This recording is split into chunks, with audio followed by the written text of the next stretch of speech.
decided we were going to move probably south. We were either going to go back to Texas or go to Florida. I lost my job. What are we going to do? So the movers come. I borrowed $2,000 from my dad at the time. The movers came. They packed us up. We're in the house. We have a dog because your dad brought us a dog right before he died. It's Caleb. And if you can imagine this, the mover comes in and got everything on the truck and he goes, by the way, you have too much stuff and it's going to be an extra $2,000. And the $2,000, I'm not leaving and you're not getting your stuff back. So all my stuff's sitting on the truck. And I have a 12-year-old sitting in front of me, a dog, and myself. So I started losing some weight at that point. I had hired a coach. And we were supposed to go back to Florida. And I sat down and I just started crying. I didn't know what to do. Like, what am I going to do? How am I going to get out of this? My mother, she would never do anything to help me. And my dad, he'd have to loan me money. And he already loaned me the money that he had. And my son, the caring, some of you are like him.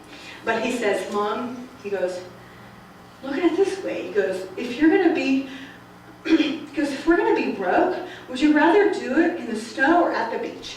And I said, get in the car, honey. So we came to Florida. And that was 5 years ago. It was only 5 years ago. But I created that vision board. Remember the pictures I showed you that morning? That's when I started losing the weight. That's when I decided to move. But those obstacles kept getting in the way. I'm moving to Florida. And then the stuff with the moving company. I'm helping my son get better at this and that. And then he gets ADD and now he can't take meds. And now they tell me he has a heart condition. 3 months later, his dad drops dead. His dad drops dead of the same heart condition. And they want to do surgery on him. I'm like, you're not touching him. But because I wouldn't let him have surgery, now he struggles. He's failing school. He gets arrested. He doesn't have any friends. It's like, it's ongoing. But that was the straw that broke the camel's back. Was coming to Florida. But to play it safe again, I took a job in property management when I came back to Florida. Making half the money because I needed to pay bills. I now had 2 households because I was losing my house. I had to pay all this stuff. But at Vision Board, I said, I want to find the man of my dreams because I've never met him. And I want to be in a place that I can put him in. He's going to grow and he's going to have structure and he's going to just flourish and find his gifts. That's all I wanted for him. I didn't care if he became a doctor or not. I just wanted him to know what he was really good at and to know that he could do whatever he set his mind to. So then I get here. I've lost, I don't know, close to 100 pounds. I meet Dan. Everything's going along. I started going back to school for coaching, but to learn about ADD coaching to help him, because he couldn't take meds. My dad dies. My best friend. The only person who would listen to my crazy ideas and get excited with me. I still miss that. There's not a lot of people in my life that will listen to my crazy ideas. Guess what? He's become that person. It's like, that's great, Mom. Okay, Debbie's calling now. But when you're, so what happens? Like, gotta go. You don't know what to do. You know, when like you lose your best friend and you lose all these people, it's just like up and down and up and down. So I'm in the therapist's office. You remember when we took the therapy office with the therapist, and then I'm crying. And he's like, "What's wrong?" And I go, "I just want to be a coach because before I had gone and created a business plan. I was going to buy a coaching company called the Growth Coach, and they wanted $60,000 into the business plan." This is when Obama was running for president the first time. We weren't giving money to anybody. As a matter of fact, they're taking credit away. I said, I just want to be a coach. I just want to help people. I just want to do the things that I did and be able to help people. He goes, then go do it. I said, well, I don't have any money. How am I going to do that? He goes, go start a coaching practice. How do I do that? Go to school. I thought you had to go and get a certified coaching certification or get a coach. And I did. I'm certified in life coaching, business coaching, and also ADHD coaching because I thought you had to do that. I didn't know you could just go, I'm a coach now, because that's what a lot of people do. But I knew that I needed to find my passion. Why? Because my dad was that entrepreneur. He was smart, he was driven, he was creative, he had great ideas. He was a concert promoter, he sold radio stations. He had parasailing, what are those, the ultralights. He always had these great ideas. He was a diamond direct distributor with Amway. He was the epitome of an entrepreneur. But you know what? Every time he fell down, he got back up going a different direction. He changed his mind every Monday. He died broke, and he died without being with the woman of his dreams. And that hit me hard because he was my best friend, and I did not want to be that person. I said, that was the draw for me. It's like, I'm not going to be that person who is going to die not having and reaching and keeping what it is that I want. That was my motivator. And also to be an example for him.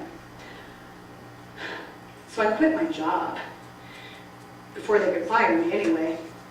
So I want you to write this down. Everybody can tell you to be passionate. Everybody can tell you to have a gift. But it requires focus.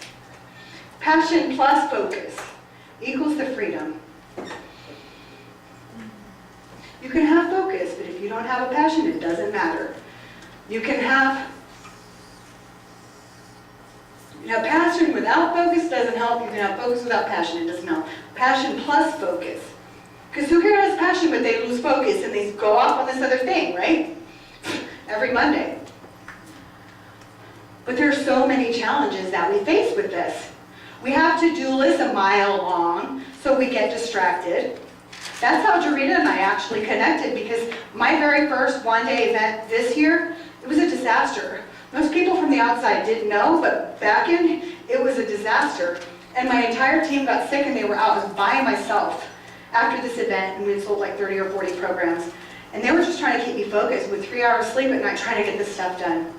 But you have to have that focus. There's too many distractions, bright, shiny objects. Constantly distracted by this and by that. We're not able to procrastinate. We're not able to focus because we can't prioritize. How can you prioritize when everything is important? Especially women. Because we take on other people's priorities as our own as well. And it's not just women, because Dan does that too. Because Dan can be very focused on something, and if his daughter calls, I don't care if she has a hangnail, does it matter? Number one, right? Or his mom, but I asked, you know what I did on my vision board? I asked for men who valued family.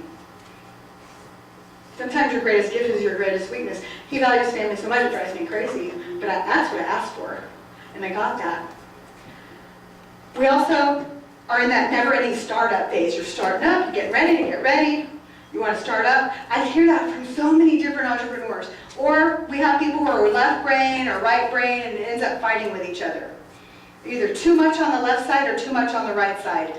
And they struggle with consistency and follow-up. What do you do with business cards? When you get business cards, what do you do? When you get people's business cards, what do you do with them? What do you do with business cards? I don't collect them anymore. I write the names and numbers down and I put them on my own list. What do you do with your business cards? I put them in a drawer. What do you do with business cards? I file them in plastic things and I put them in a Excel file. Excel file. And then what do you do with the Excel file? I call them or I email them and MailChimp. MailChimp. And what do you do with your business cards? Put them in a business card organizer. And what do they do there? They're organized. What do you do with your business cards? Most of the time, like 2 or 3 days later, I follow up. I send an email and I say, it was very nice to meet you. And here are my services. I'm here for you. And what happens after that? I follow up, see they're interested to keep follow up? I couldn't find my business cards. I'd find them under the car seat. I'd go out and make friends with the wall. I'd come back with 300 business cards. I'd make friends. I've been here for 3 days. You won't believe the friends that I've made. That's how I met her. My problem is, like, I won't find the business cards ever again if I don't have a system. I had to create a system for myself because I was not following up with people. Guess what? 104 people in the last 48 hours have already gotten an email from me. Did you? Yeah, because of the system that I was able to create.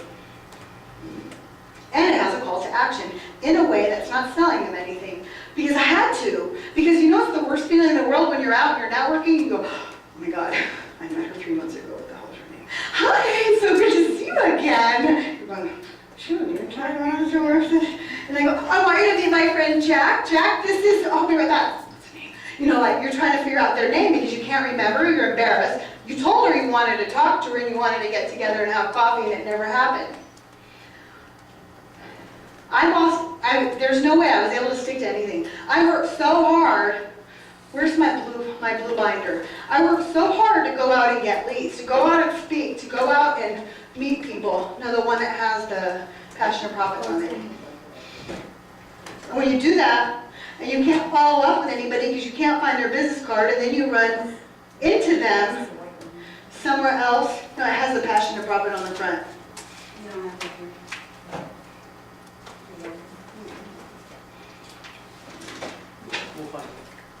I mean, where's the passion of profit sheet then?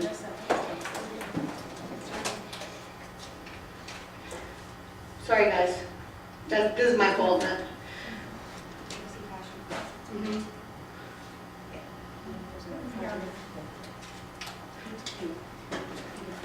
Yeah, so put it in here and then someone run it up to me when you get a chance. Thank you very much.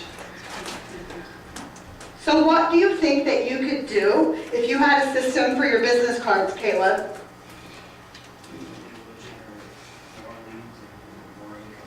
More leads? I would have more leads, there would be. But aren't business cards leads, whether they're cold or warm? No, maybe like I would follow up with them, stay in contact with them, develop that trust like Justin was talking about. Okay. So that they can trust me more, and then I could share the things that I have to share with them, such as my message, my books, Well, if and I have a blog, if I have different articles that I want to share, anything. Gary had a really good point this morning. You could at least ask more questions to find out what it is that they need or want and then share with them. Yeah, I need that in the binder. Okay, thank you. What would you do if you had a way to follow up your business cards? Keep them up to date with promotions, sales. What do you think that would do for you? Increase my business. Like how? Uh, What do you think? Just a guess. repeat customers will come back more often if I want. Because you're touching them. Do you know why, especially in your business? No one else touches them. No one else does it, right? So I asked for a binder because I have to have something to hang on to, otherwise I feel like a little lost. But because I couldn't stay focused and follow up with people, I'd go out and generate leads, I'd go out and speak and come back with 40, 50 cards, nothing would happen. I'd go out and meet people at networking events, nothing would happen. And that was my own fault, and then you feel guilty about it.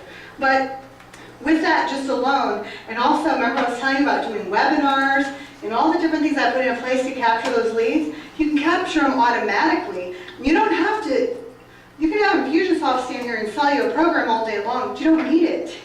I had to grow my business with no money. I told you when his dad died, he owed us money that we've never been able to collect. He didn't mean for that to happen. Nobody projects that they're going to die at 37 for natural causes, so they say. But I didn't have the money to go and buy Infusionsoft. I didn't have the money to get all this pretty stuff that we have and this AV. I didn't have the money to hire the hottest AV guy in town. I had to trade. But so I know what it's like. I know what it's like when you're going, wow, I wish I could put this in my business. I wish I could pay for this advertising because I would know I can get more leads. I know that if I could do this, I could do that. But what I've been able to do is I've taken all the systems and structures, the organization that I learned in the military, the systems and structures I've learned in business, running multi-million-dollar corporations over 23 years, starting as property manager, all the way up to vice president, running and starting companies, taking that, plus direct sales experience, you roll it into your coaching practice. It's a six-figure practice the first year, if you have a system for that. So what I do, especially with my clients, is I help them duplicate it. Where when you're making a decision, most entrepreneurs go, I've got a great idea, let's go implement it. What we ask now, the question we ask, and I've learned it more since I've been with Speaking Empire, is that's a great idea, how is it scalable? How can we roll it out that if 3 months from now, if you had 20 employees, how could it be duplicated? Most people can't do it because everything's up in their head. So what do? You know how to do that? We simplify it, but in such a way it can be duplicated. And that's what I did with my Passion Profit system. I duplicated it, and it teaches you how to duplicate it. Everything that you do, whether you're in sales, or whether you have already an existing business, or whether you're changing over businesses. I work with a lot of real estate agents. I was in property management for so many years. So I love this picture. I'm not here to sell you a program that's gonna like do everything for you. I'm not here to sell you something that's gonna change your life, or something that's like a step-by-step plan, or something that's just gonna like turn your life into some extraordinary life. I'm very anti-magic pill. But I have a much bigger reason for why I do what I do, and that's because my goal, my mission is to help 1,000 entrepreneurs be able to grow their businesses in such a way that they're making money, that they're profitable businesses. Not a business, not a hobby, not a make-believe business. And I say that all the time. Who's your ideal client? Somebody's not a make-believe business. Either really making money, or you want to really make money and you want to treat it like a business. It's a conversation I had with her in the bathroom, and she understands the value of having a real business. And everyone else here does too. There's 4 parts to a business. We're going to go through that when I get at things like an RO. But it's my ultimate desire to help entrepreneurs transform their lives and their businesses into something that they can still be able to take it anywhere around the world, whatever they do, where they do it, whether you're still with sales or not, that's going to be up to you. And still get to be with the people that they love. Still get to be able to grow their gifts.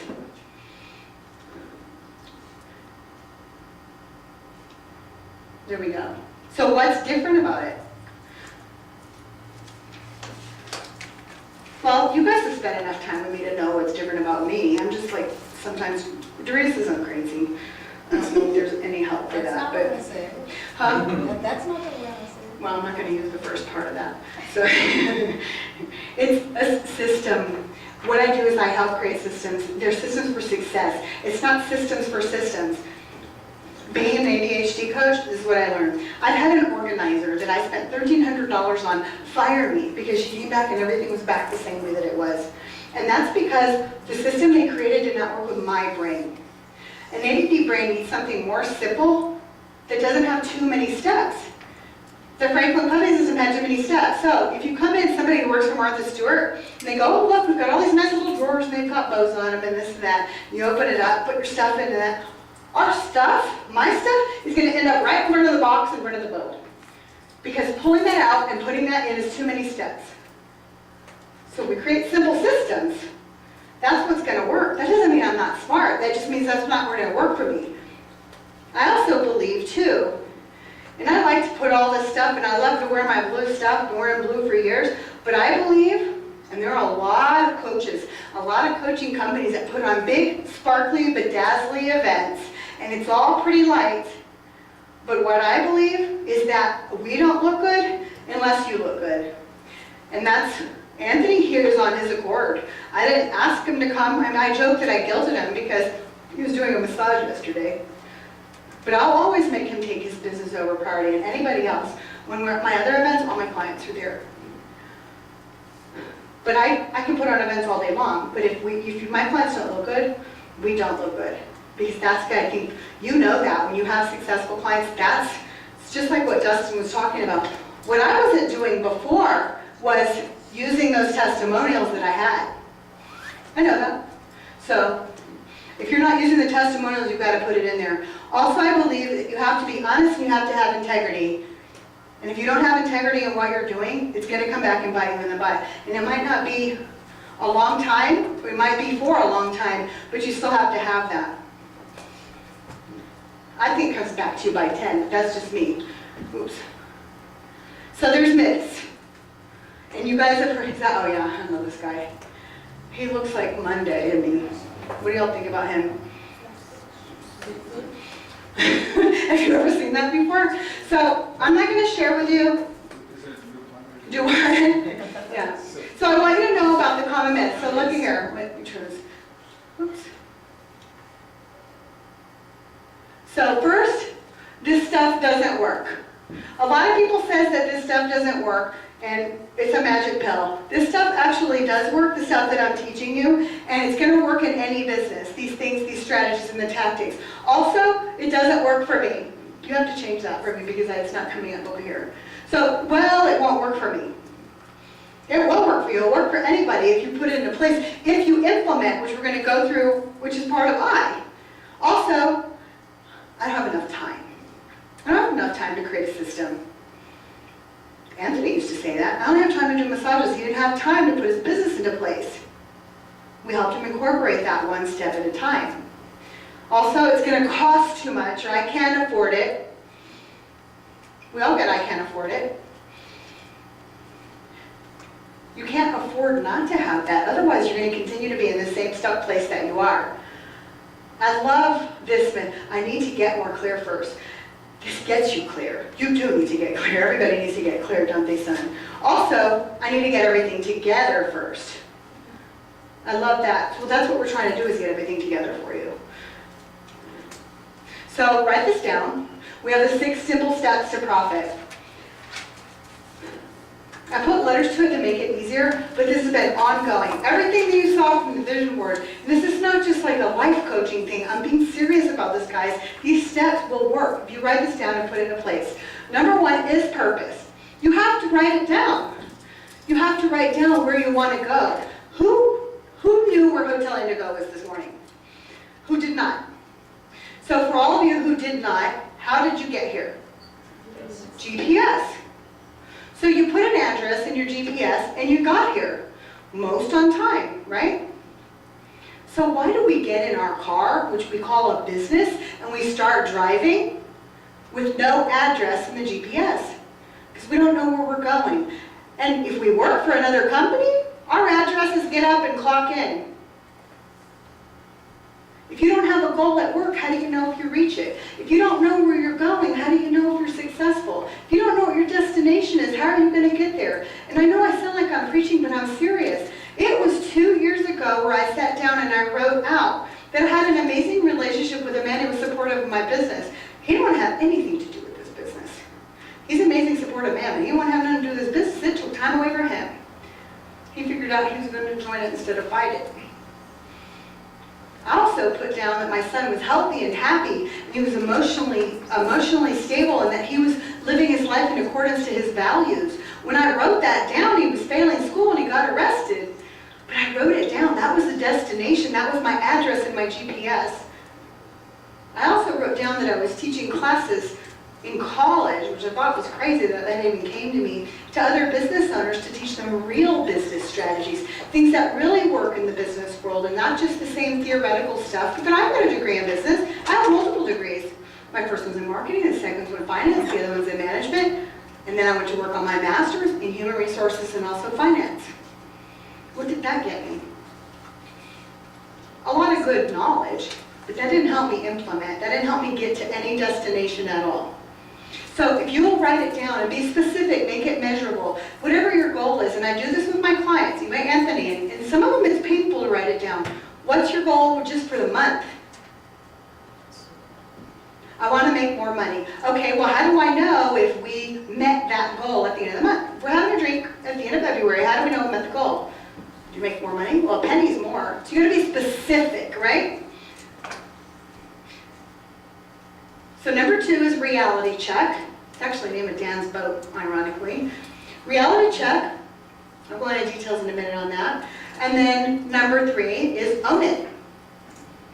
Own it means be the CEO of your business. This is where we fall short. Big time. We've got a gift, we've got a passion, we're so good at what we do. But we want somebody else to run it for us because we know we're not good at it. You still have to be the CEO and make those decisions. And then the next one is focus. Focus is a big one, especially entrepreneurs. 80% of us who don't have ADD struggle with those same traits. Your brain is like spinning all the time because we have so many things that we have to deal with, and they're different tasks. Did you know that it takes a normal person 15 minutes to transition from one thing to the next? So if you get interrupted twice in an hour, that's 30 minutes of transition time. That means you only got 30 minutes worth of work done. And then we wonder why we're exhausted at the end of the day. The next thing is implement it. So most people that I work with come to me when they've done this. A lot of them, they either get stuck here or here. They've got all these great ideas, they've even focused on their ideas, they've written it down, they have abundance, they're all positive, they've got faith, it's on its way, they've written down their vision, they know exactly what they want to have 3 books, they're going to speak, and blah, blah, blah. They're not doing anything about it. And then I see them at a lunch date every day on Facebook. They're not implementing. They're not putting things in action. This is where most people who even have coaches get stuck. Because the coaches tell them what to do, and they don't do it. You tell them what to do all the time. How many people do it? Couple. Right. It's the implementation. If you're not implementing, you're going to be in the same place that you are today. Might be just fine. A lot of times people don't move forward because it's just fine where they're at. Not great, but it's fine. And the last one on here is team. We'll get to that in a minute. We'll go to the next one.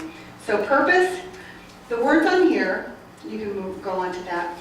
I'm going to go through this quick, but I want you to do, if you don't get to do this today, I want you to do it tonight. You need to take the time to do this for yourself. So what is it that you really want? Really want? If you say more money, but why? What does it do for you? How's that going to make you feel?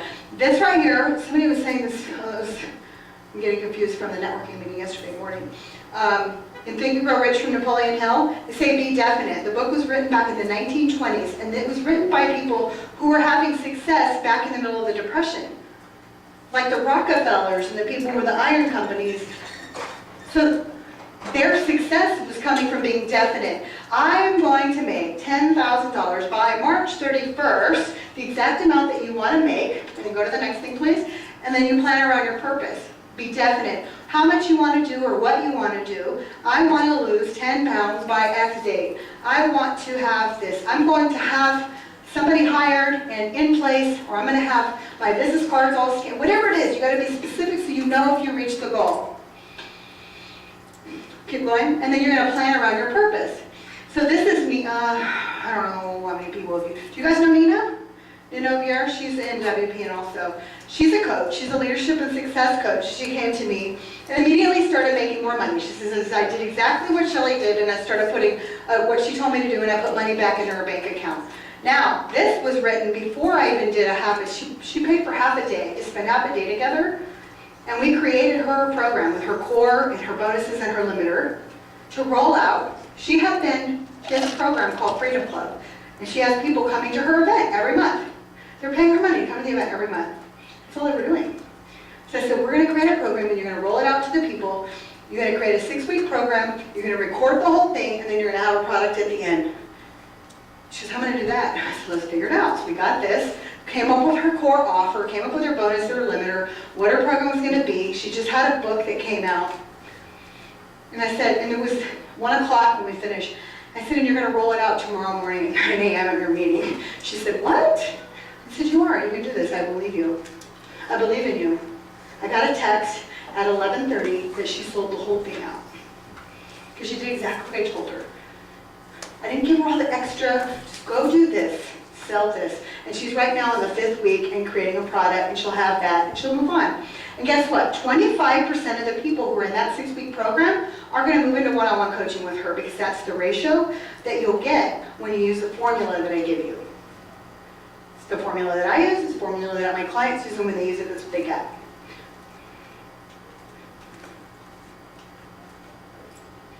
Emily Rowland owns a social media marketing company. She does social media for restaurants and small businesses. IPAs is what I call income producing activities.